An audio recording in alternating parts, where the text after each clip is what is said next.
Dan menyembelihnya harus di Baitul Atiq, di rumah tua, di sini.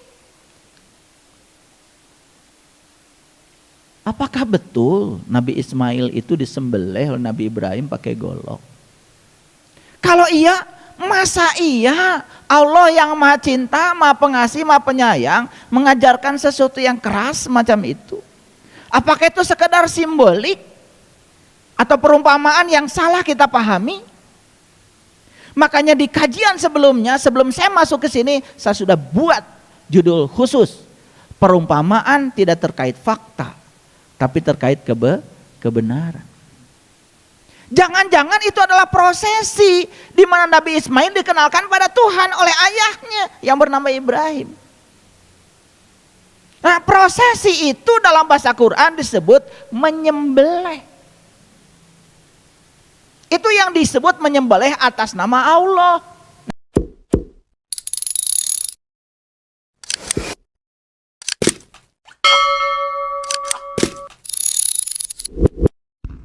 Sesungguhnya hanya orang yang berakal sehat yang dapat menerima pelajaran. Sekarang kita bicara tujuan dari kurban menurut Al-Quran. Agak berat ini. Oke, tapi harus kita buka rahasianya ya. Baik. Saya buka dulu Quran surat Al-Hajj. Surat Al-Hajj saya buka dulu supaya kalau pakai Quran nanti kan tidak ada polemik. Tidak ada bantah membantah. Karena semuanya jelas. Kalau mau bantah, bantah saja Quran. Dalam Quran surat Al-Hajj ini ayat yang ke-33. Oke. Nah, di sini. Lakum fiha manafi'u ila ajali musamma summa muhilluha ilal baitil atiq. Nah, di sini disebut baitil atiq. Atiq itu bahasa Arab artinya tua. Baitil Atiq itu bahasa Indonesianya adalah rumah tua. Atau sering disebut juga Baitil Atiq itu adalah kota tua. Makanya simbolisnya di tanah Parahyangan ada yang namanya Dayeuh Kolot. Dayeuh itu kota, Kolot itu tua, Dayeuh Kolot. Itu simbolisasi dari spiritualnya orang Parahyangan. Nama jalannya aja Mas Kumambang, Mijil, Sinom, Kinanti, Asmarandana, Gambuh, Dandanggula, ya. Kemudian Durma, Pangkur, Magatru, Pucung. Itu perjalanan manusia sejak dari lahir, dari kandungan sampai dia meninggal. Pucung tuh pocong, sampai jadi pocong. Itu dibikin dalam bentuk jalan. Nah, ternyata di Dayeuh Kolot ada satu tempat namanya Tegal Lega. Tegal itu kan tempat, lega itu luas tanpa batas. Nah, kalau di Quran dikatakan ada yang namanya gua. Gua yang tempatnya tanpa batas, luas tanpa batas. Gua tuh gue tuh aku. Aku itu adalah tempat Allah bersemayam. Karena Allah maha luas, berarti rumahnya dalam diri kita luas tanpa batas. Itulah sebetulnya Tegal Lega kita secara hakikat. Di Jakarta ada kota tua. Diganti sekarang jadi Batavia. Sembarangan.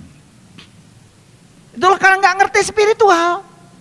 Asal main ganti karena punya otoritas. Padahal orang Jakarta, leluhur Jakarta tuh ahli ma'rifat. Panggil dirinya aja gua. Gua itu surat Al-Kahfi, Quran. Gue itu aku. Makanya kotanya disebut kota tua. Di Bandung disebutnya Dayeuh Kolot. Bahasa Arabnya Baitil Atiq. Kami perlihatkan tanda-tanda kebesaran kami di segala penjuru ufuk dan juga pada diri mereka sendiri. Mari kita lihat ayat ini. Bagi kamu ada binatang-binatang. Binatang itu ada beberapa manfaat sampai kepada waktu yang ditentukan. Kemudian tempat wajib menyembelihnya ialah di Baitil Atiq. Tempat wajib menyembelih binatang itu adalah di Baitil Atiq. Kalau Baitil Atiq diterjemahkan Ka'bah. Kata siapa Ka'bah itu rumah tua? Tuaan mana Ka'bah dengan Candi Borobudur? Tuaan mana Ka'bah dengan Candi Prambanan? Tuaan mana Ka'bah dengan Gunung Padang? Yuk, kalau bicara sejarah.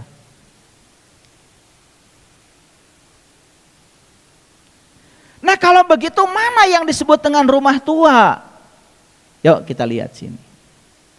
Yang pertama Allah ciptakan, waktu menciptakan tubuh kita, yang pertama Allah ciptakan adalah qalbu. Setelah Allah menciptakan kalbu, baru Allah menciptakan jantung. Dari situlah fase berikutnya terjadi, tubuh kita yang sempurna. Jadi rumah tua adalah rumah pertama yang Allah ciptakan dalam diri kita, yaitu kalbu. Jadi Baitil Atiq yang sebenarnya adalah kalbu. Berarti menyembelih hewan itu baru sah kalau dilakukan di Baitil Atiq, di rumah tua. Di mana kalau begitu? Di sini. Clear dulu. Bayangkan kalau ayat ini diterapkan secara syar'i, setiap yang mau memotong hewan harus pergi ke Ka'bah. Siapa yang mengizinkan? Siapa? Belum lagi ngurus visanya. Visa jelema aja hese ngurusna. Kamu visa domba, visa sapi. Saha nu rek ngagendongna? Ada nggak pesawat yang mau narik sapi? Ada nggak pesawat yang mau narik kambing? Nya bau, nya kotor. Saha nu rek ngalahuna? Kalbunya orang yang beriman adalah Baitullah. Kalau begitu ada pertanyaan di sini. Binatang yang disembelih itu binatang yang mana? Nanti kita tanya Quran. Apakah itu? Dan menyembelihnya harus di Baitil Atiq, di rumah tua, di sini. Apakah betul Nabi Ismail itu disembelih oleh Nabi Ibrahim pakai golok? Kalau iya, masa iya Allah yang maha cinta, maha pengasih, maha penyayang mengajarkan sesuatu yang keras semacam itu? Apakah itu sekedar simbolik atau perumpamaan yang salah kita pahami? Makanya di kajian sebelumnya, sebelum saya masuk ke sini, saya sudah buat judul khusus, perumpamaan tidak terkait fakta, tapi terkait kebenaran. Jangan-jangan itu adalah prosesi di mana Nabi Ismail dikenalkan pada Tuhan oleh ayahnya yang bernama Ibrahim. Nah, prosesi itu dalam bahasa Quran disebut menyembelih. Itu yang disebut menyembelih atas nama Allah. Nanti kita baca ayatnya. Selama ini kita menyembelih atas nama Allah, kita menyembelih ayam pakai bismillahirrahmanirrahim begitu. Menyembelih kambing pakai bismillahirrahmanirrahim begitu. Menyembelih sapi pakai bismillahirrahmanirrahim begitu. Kata ayam, kata sapi, kata kambing pakai bismillah, enggak pakai bismillah tetep orang menyeri. Bukankah Allah Maha Pengasih dan Maha Penyayang? Apa ia Allah mengizinkan Dia yang Maha Pengasih, Maha Penyayang menyakiti makhluk ciptaannya? Pikirkan. Jadi yang namanya menyembelih atas nama Allah itu, apakah menyembelih hewan yang seperti kita lakukan sehari-hari? Bukan. Menyembelih atas nama Allah adalah menyembelih untuk Allah. Menyembelih untuk kesenangan Allah. Saya tanya kalian, kalau disembelih mati apa tidak? Mati apa tidak? Kalau Kalau disembelih pasti mati. Orang mati mendengar tidak? Melihat tidak? Bernapas tidak? Bicara tidak? Orang mati itu tidak mendengar, tidak melihat, tidak bernapas, tidak bicara. Makanya ketika disembelih, jadinya tidak mendengar, tidak melihat, tidak bernapas, tidak bicara. Persis seperti saat kita di rahim ibu. Tidak mendengar, tidak melihat, tidak bernapas, tidak bicara. Saat itu semua yang ada di kepala kita ini ditutup sama ketuban. Saat ditutup sama ketuban, saat itu kita ditanya oleh Allah, alastu birabbikum, apakah aku ini Tuhanmu? Saat itu kita bisa menjawab, qalu bala syahidna, ya aku menyaksikan. Ditutup semua malah menyaksikan. Saat itulah kita sedang disembelih tetapi menyaksikan. Berarti tujuan utama kurban sebetulnya adalah menyaksikan. Bukankah aku ini Tuhanmu? Ya benar, engkau Tuhan kami. Jadi kenapa kurban dan haji itu kok berdekatan? Haji berkunjung ke Baitullah untuk menyaksikan. Kurban juga sebetulnya tidak melihat, tidak mendengar, tidak bernapas, tidak bicara. Mati sak jeroning urip untuk menyaksikan. Jadi sebetulnya tujuannya sama-sama menyaksikan agar bisa mengingat. Makanya pantas kalau kurban diambil dari kata qoroba yakrobu kurbanan, artinya adalah dekat. Yuk saya tanya, apakah kita perlu mendekatkan diri kepada Allah? Perlu? Perlu apa tidak? Sembarangan kalian kalau ngomong. Allah sudah dekat, lebih dekat daripada urat leher kita. Mau mendekatkan diri kemana lagi?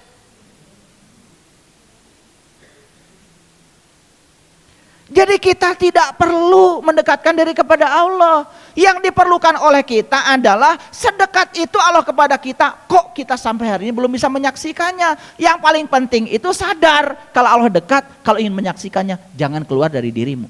Itu aja. Sekarang ngerti tujuan haji dan kurban? Ini baru judulnya. Udah sejam. Mulai 10:30, sekarang sudah 10:30, baru bahas judulnya. Karena saya harus hati-hati membahasnya. Baik, kita lihat dulu. Jadi melaksanakan penyembelihan itu harus di mana? Di Baitul Atiq, di rumah tua, artinya di sini. Kalau begitu siapa yang harus disembelih? Ya dirimu sendiri. Makanya di Quran ada perintah. Nih perintahnya. Kita lihat dulu perintahnya. Supaya Qurannya jelas. Semuanya lengkap. Yuk kita lihat perintahnya. Lihat ayat ini. Dan sesungguhnya kalau kami perintahkan kepada mereka. Nih Quran surat An-Nisa ayat 66. Siapa mereka di sini? Mereka ini adalah Bani Israel. Siapa Bani Israel? Orang yang sedang berjalan menuju Tuhan. Orang yang sedang melakukan pencarian karena ingin tahu dan kenal kepada Tuhan. Itu Bani Israel. Dan sesungguhnya kalau kami Allah perintahkan kepada mereka Bani Israel, bunuhlah dirimu dan keluarlah kamu dari kampungmu. Disuruh bunuh diri supaya keluar dari kampung. Kampung itu identik dengan kebodohan, keterbelakangan, ketertinggalan, kampung. Selama ini kalian tinggal di mana? Di kampung apa di kota? Jawab. Di kampung apa di kota? Pantesan. Wahai umat yang berjalan bersama Allah, ingatlah nikmatku, dan sesungguhnya telah unggulkan kamu dari umat yang lainnya. Kampungan. Orang kampungan tuh begitu, merasa paling soleh, merasa paling benar, dan di luar dirinya dianggap salah.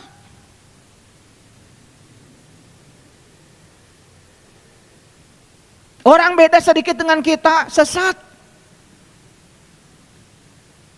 Orang lebih maju pemikiran dengan kita, sesat. Dasar orang kampung.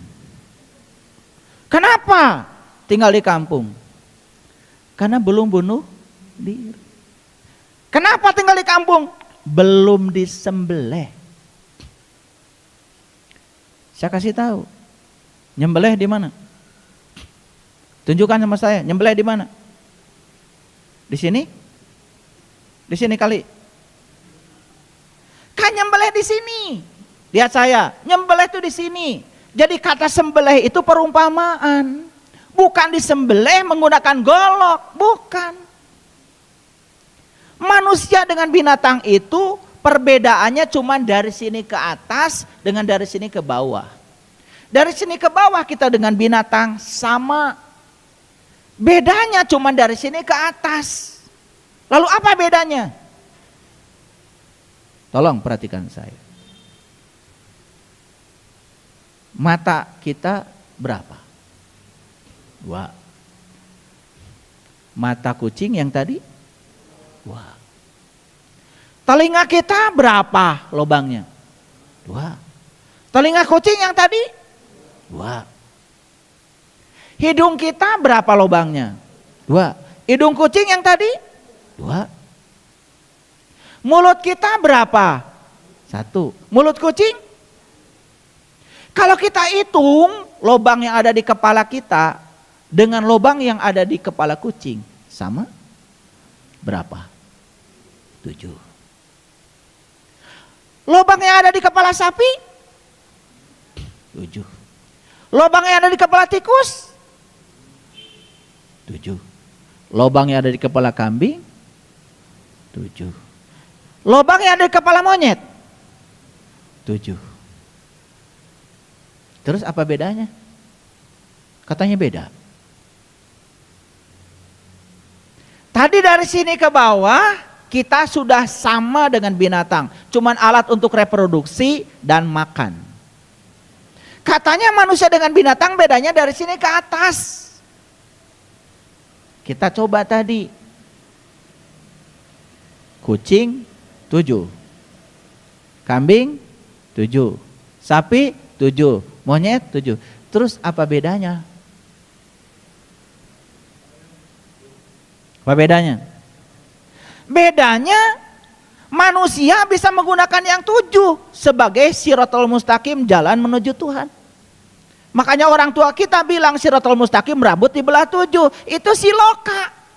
Karena yang 7 ada di sini. Kucing, kambing, kuda, sapi punya 7 juga, tapi mereka tidak akan bisa menggunakannya. Jadi manusia yang tidak bisa menggunakan yang 7 itu sebagai jalan siratal mustaqim menuju Tuhan, sarua wae dengan binatang. Maka di Quran dikatakan ya ulaika kal an'am. Ini pengumuman aja dari saya. Kalbu mereka tidak digunakan untuk memahami tanda-tanda Allah. Mereka seperti hewan ternak, bahkan lebih sesat lagi. Sugan ngerti. Ingin beda kalian dengan binatang? Perbedaannya kalau binatang sama-sama punya 7, binatang tidak bisa menggunakannya, manusia harusnya bisa menggunakannya. Yang bisa menggunakannya, maka kata Quran, aku angkat derajatnya. Wa'id akhadna misaqakum wa rafa'na faqakumut tur. Maka kesadarannya akan diangkat. Itulah yang membedakan manusia dengan binatang. Stop dulu sampai di sini, jangan kejauhan. Takut kebablasan. Biar mikir. Lanjut? Oke. Dan sesungguhnya kalau kami perintahkan kepada mereka, bunuhlah dirimu atau keluarlah kamu dari kampungmu. Jadi ketika bunuh diri itu dilakukan, maka dia akan keluar dari kampung. Stop. Bunuh diri yang dimaksud tentu saja bukan menyakiti diri sendiri, tetapi sebuah perumpamaan untuk meniti ke dalam diri. Itu yang disebut dengan wukuf. Supaya kita diam. Diamnya apa? Diamnya pikiran. Kapan pikiran diam? Tepat pada saat semua aliran energi ke dalam pikiran bisa kita stop. Itulah namanya wukuf. Makanya puncaknya haji juga adalah wukuf. Yuk kita teruskan. Niscaya mereka tidak akan melakukannya kecuali sebagian kecil dari mereka. Dan sesungguhnya kalau mereka melaksanakan pelajaran yang diberikan kepada mereka, tentulah hal demikian itu lebih baik bagi mereka dan menguatkan iman mereka. Jadi Quran surat An-Nisa ayat 66 mengatakan, jika orang itu bisa dalam tanda kutip bunuh diri, maka dia akan keluar dari kampung dan yang luar biasa, imannya jadi tambah kuat. Makanya dikatakan di sini wa asadda tasbita. Tasbita jadi isbat. Makanya iman yang paling tinggi kata Rasulullah adalah isbatul yakin. Jadi kata isbat dari tasbita, dari bahasa Quran. Kuat, kokoh, teguh. Makanya iman itu ada ilmul yakin, ainul yakin, hakul yakin. Puncaknya iman namanya isbatul yakin. Makanya saya membuat sebuah komunitas namanya Bumi Spiritual Isbatul Yakin. Dari mana? Itu sejarahnya panjang. Salah satunya adalah saya cuplik dari Quran surat An-Nisa ayat yang ke-66. Supaya kita bisa bunuh diri, tanda kutip. Yaitu membunuh keakuan kita, membunuh ego kita. Itulah sesungguhnya kurban yang sebenarnya. Paham sekarang ya? Jadi hewan kurbannya mana? Nah, hewan kurban itu secara hakikat bukan sapi, bukan binatang, bukan kambing, tetapi diri kita sendiri. Barang siapa yang mengenal dirinya, maka ia mengenal Tuhan.